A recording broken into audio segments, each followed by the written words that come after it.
आज की इस वीडियो में मैं आपको बताऊंगी कि स्किन फेयरनेस क्रीम्स क्यों इस्तेमाल नहीं करनी चाहिए, इनके क्या क्या हेल्थ हैज़र्ड्स हो सकते हैं, क्या ये सिर्फ स्किन के लिए नुकसानदेह है या ये हमारे इंटरनल बॉडी ऑर्गन्स के लिए भी नुकसानदेह है, क्या इनसे कैंसर्स भी हो सकते हैं और क्या सब ब्राइटनिंग क्रीम्स, सब फेयरनेस क्रीम्स नुकसानदेह हैं या कुछ ब्राइटनिंग क्रीम्स इस्तेमाल की जा सकती हैं। सो ये सब कुछ जानेंगे हम आज की इस वीडियो में। मज़ीद इन्फॉर्मेटिव वीडियोज़ के लिए मरहम के यूट्यूब चैनल को लाजमी सब्सक्राइब कीजिए।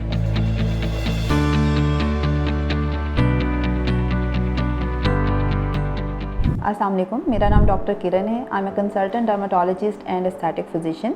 मैं आजकल doctor A Q. Khan hospital Ravi road में अपनी सर्विसेज प्रोवाइड कर रही हूँ। गोरा रंग, मेरा ख्याल में गोरा रंग आजकल हमारी सोसाइटी में हर एक की ख्वाहिश है और इसके लिए मेरे पास जो ओपीडी में पेशेंट्स प्रेजेंट करते हैं, they are obsessed with the fairness creams. वो या तो उन फेयरनेस क्रीम्स को लगाकर उनके साइड इफ़ेक्ट्स के साथ प्रेजेंट करते हैं और या फिर उन फेयरनेस क्रीम्स को लगाने के ख्वाहिशमंद होते हैं। तो क्या ये फेयरनेस क्रीम्स यूज़ करनी चाहिए? नहीं। आज मैं आपको वो 5 रीज़न्स बताऊंगी कि क्यों ये फेयरनेस क्रीम्स इस्तेमाल नहीं करनी चाहिए। और वीडियो के एंड पे मैं आपसे क्वेश्चन करूंगी इसी वीडियो से रिलेटेड।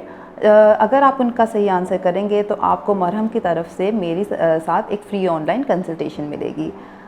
पहली रीज़न आपको फेयरनेस क्रीम्स क्यों इस्तेमाल नहीं करनी चाहिए।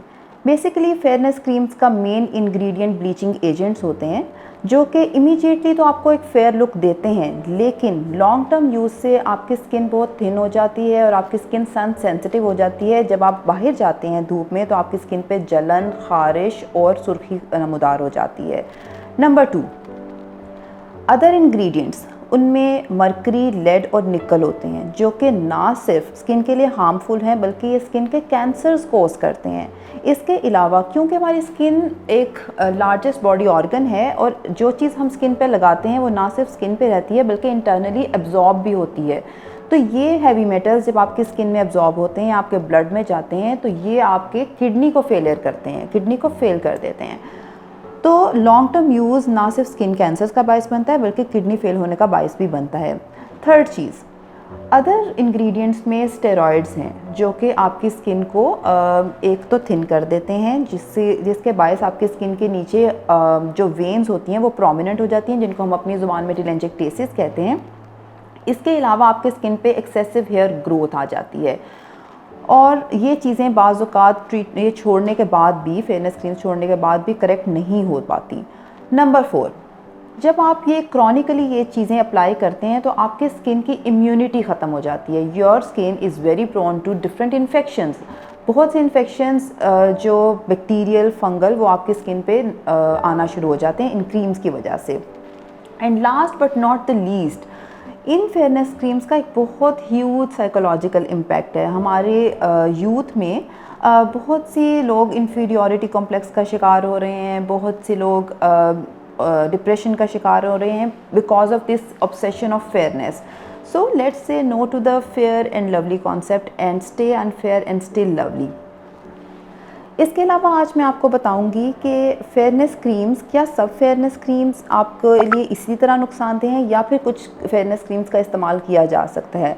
तो उसका आंसर ये है कि सब फेयरनेस क्रीम्स या सब ब्राइटनिंग क्रीम्स नुकसानदेह नहीं हैं। अगर आपकी स्किन सन टैनिंग का शिकार है, अपनी नेचुरल ग्लो खो चुकी है और आपकी स्किन अनइवन टोन में आ चुकी है, तो आपके डर्मेटोलॉजिस्ट कुछ स्पेसिफिक ब्राइटनिंग क्रीम्स एडवाइस करते हैं जिसमें ना सिर्फ मल्टीविटामिन्स होते हैं बल्कि कुछ लाइटनिंग एजेंट्स होते हैं जिनका अगर आप इस्तेमाल डॉक्टर की तजवीज़ के मुताबिक करें तो वो आपकी स्किन की ग्लो भी वापस ले आते हैं, आपकी स्किन को एक हेल्प देते हैं, ग्लो देते हैं। इसके अलावा आपकी स्किन की टोन को इवन कर देते हैं।